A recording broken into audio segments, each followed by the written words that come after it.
if you're someone like me who goes from like this type of knife, a convex edge to a Scandi edge, and you jump back and forth using a lot of different knives, I find I prefer a convex edge for my survival knives, but my woodcraft knives and my camp knives I prefer the Scandi just for the ease when it comes to doing stuff like feather sticks. But one of the things I've found that's kind of worked for me over the years is basically when it comes to using the convex, this is an extreme V I think they call this on the jacket knife. This area forward is the only area you use for doing the feather sticks. So another one you can do is place your thumb on here, and it stabilises it even more, and just run up that front bit. So the first 2 inches with the thumb placed on top of the blade, the flat, gives you nice rolls, curls rather than feathers.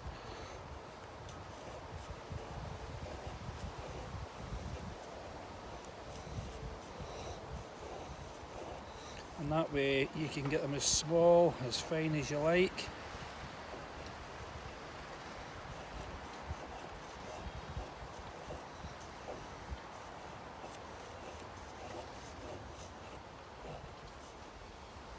Another thing you'll find with the pieces of wood that you're batting down is the knots, especially in pine. Here's one, here's another one, here's a big curve up here.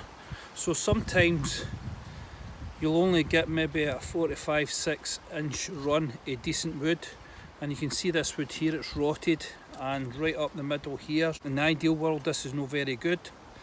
That's all we've got. Just get that blade in there, the thumb on top, pull it, there we go.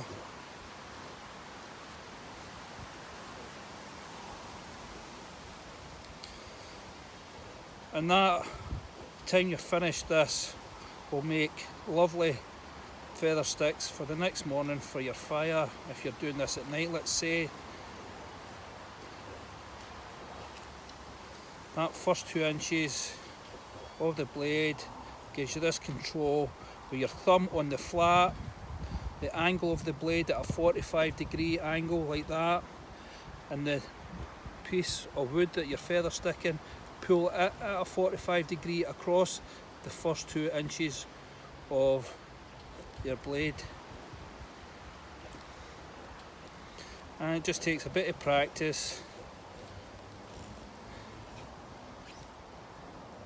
You can see there's a knot there and there's a knot there, but we've just utilised this first 2 to 3 inches, and we'll just need to make do with what we've got, because the weather maybe have turned bad and you don't want to risk going out.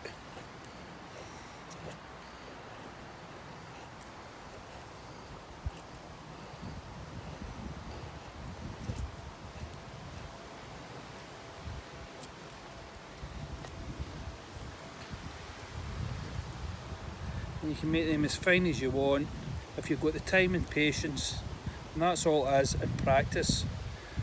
Okay, and this is with the convex edge. For this point forward, a bit of control, and it's a good way of teaching the kids as well, because of the amount of stability, the safety, because they're behind the blade. Okay, rather than doing this, as I find you, well, there you go, this stuttering that we get just because of the different tightnesses within the grain of the wood and the surfaces, and then all of a sudden your feathers become thicker when we do this technique.